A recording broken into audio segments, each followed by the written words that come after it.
کیا یہ جو واقعہ ہے پہلگام کا، یہ انڈیا میں نے بھی نہیں کیا اور پاکستان میں نے بھی نہیں کیا، تو آخر کس نے کیا؟ مہمہ کیا ہے؟ اور لوگوں کو اس بات پر آج سوچنے پر مجبور ہو گئے ہیں کہ کسی نے تو کیا جو بینیفیشریز ہے، اس کے مقاصد کیا ہیں؟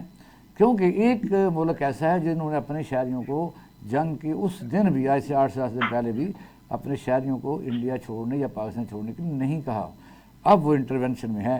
بتائیے۔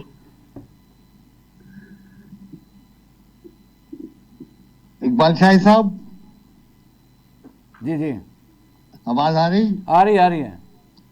دیکھیے، یہ بات یہ ہے کہ انٹرنیشنل اگر سینیریو دیکھا جائے تو بیشتر اوقات یہ ہوتا ہے کہ دونوں ملک لڑنا نہیں چاہتے، لیکن ایسی قوتیں دنیا میں موجود ہیں جو اپنے مفادات کے لیے اور اپنے ضرورت کے لیے ان کے درمیان کشیدگی پیدا کرتی ہیں اور ان کو لڑائی پہ اکساتی ہیں اور پھر عمدن لڑائی کروا دیتی ہیں۔ اب یہ ہمارا کام ہے کہ ہم انٹیلیجنٹلی ان کی طرف دیکھیں اور ان کو سمجھیں کہ وہ کون لوگ ہو سکتے ہیں۔ نہیں، یہ تو آپ اس اس طرح کر رہے ہیں، تمہیں کیا، ہم تو حکم مانیں گے تو اقتدار میں رہیں گے نا۔ وجہ تو یہی ہے کہ اس وقت مہمہ یہی ہے۔ تو بریگیڈیئر صاحب بات کر رہے تھے، ظاہر انہوں نے اپنے طور پر بات کی، اس اسکول آف تھاٹ اس پر کام کر رہے ہیں کہ اگر انڈیا نے بھی نہیں کیا یا فیلئر آف ان کی سیکورٹی ہے اور پاکستان نے کیا ہی نہیں، تو کون کر گیا ہے اور کس کے کون سے مقاصد ہیں؟ تو درست ہے، اس کے مقاصد ہیں، لیکن پاکستان انڈیا جو ہے، کیا وہ ان کے مقاصد کو آگے دیوار بن کے کھڑا ہو سکتا ہے؟ دیکھیے، میں اس نیوز کو جس طرح فالو کر رہا ہوں اس میں ایک بات بڑی اہم ہے۔ انڈین پرائم منسٹر نے انڈین فوج کے چیف کو بلا کے اس کا یہ کہنا کہ اب معاملات کو تم نپٹو، اس کا مطلب یہ ہے کہ سیاستدان اس جنگ سے الگ ہو گئے۔ انہوں نے فوج کو ذمہ داری دی کہ اگر ضرورت پڑی تو آپ لڑائی کریں، اور فوج کبھی بھی دنیا میں لڑائی نہیں کرنا چاہتی۔ فوج کا مفاد ہمیشہ یہ ہوتا ہے کہ وہ امن سے رہیں اور اپنی طاقت کو مضبوط سے مضبوط تر کرتے رہیں۔ میں سمجھتا ہوں کہ موجودہ سینیریو میں ایسی قوتیں موجود ہیں ہندوستان کے اندر جو چاہتی ہیں کہ پاکستان کے ساتھ ان کی لڑائی ہو۔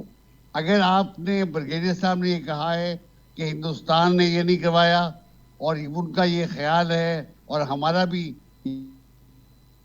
خیال ہے کہ پاکستان اس میں انوالو نہیں ہے، تو یقیناً ہندوستان میں ایسی قوتیں موجود ہیں جو پاکستان اور ہندوستان کے درمیان تعلقات کو اچھا ہونے نہیں چاہتی۔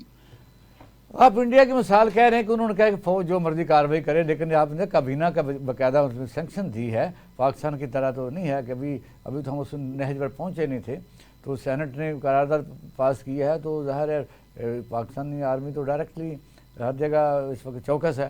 کہنے کا مقصد یہ ہے کہ کیسے سیاستدان پیچھے ہٹ سکتے ہیں، اور سیاستدانوں کی جو بھی اسٹیمپ لگوانی ہوتی ہے وہ لگوانی تو پڑتی ہے، اور یہ لگوا بھی دیتے ہیں۔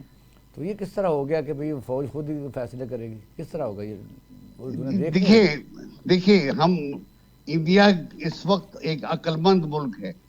چائنا ہم سے زیادہ عقل مند ملک ہے۔ چائنی قیادت نے 50 سال پہلے یہ فیصلہ کیا تھا کہ ہم نے جنگ نہیں کرنی۔ اگر خدا نخواستہ چائنا کسی جنگ میں انوالو ہوتا تو آج دنیا کی وہ طاقت نہ بنتا۔ اور اقبال شاہد صاحب، اگر 65 کی جنگ بھٹو صاحب یا ان کے جو حواریون جنہوں نے کروائی تھی اگر نہ کروائی ہوتی تو میں یقین سے کہتا ہوں کہ پاکستان آج ایک بڑی قوت ہوتا۔ ہماری بدقسمتی یہ ہے کہ ہندوستان کے اندر ایسی قوتیں موجود ہیں جو پاکستان کو تسلیم نہیں کرتی، جو پاکستان کو ترقی کرتا نہیں دیکھنا لیکن آپ نہیں چاہتی۔ سمجھتے کہ اب حالات کو نارملائز ہوتے جا رہے ہیں؟ کافی آج سفیر ملے ہیں، یو اے ای کا بھی، سعودی عرب کا بھی، آپ کے عمان کا بھی، سارے ملکوں کے مل رہے ہیں، ادر دین مسلم کنٹری بھی، اور یونائٹڈ نیشن میں بھی قرارداد کے لیے شاید اجلاس بلایا جا رہا ہے۔ تو مسئلہ یہ کہ یہ لگ رہا ہے کہ لیکن سوال اس میں بڑا اہم ہے کہ سندھ طاس معاہدہ انہوں نے یک طرفہ انہوں نے سسپینڈ کر دیا ہے، اور شملہ معاہدہ ہم کہتے ہیں کہ ہم سسپینڈ کر دیں گے۔ کیا اتنی آسان ہے کہ اگر ہم دیکھیے یہ کھیل ہے, یہ سیاست کا کھیل ہے. ہندوستان سنگھ تاش معاہدہ منسوخ نہیں کر سکتا. لاہور میں ایسے ایکسپرٹس موجود ہیں, میں آپ کے فون پروگرام میں ان کو کسی وقت شامل کروا سکتا ہوں, جن کے پاس دستاویزی مواد ہے کہ یہ ہندوستان ختم نہیں کر سکتا. اس طرح پاکستان بھی شملہ معاہدہ ختم نہیں کر سکتا.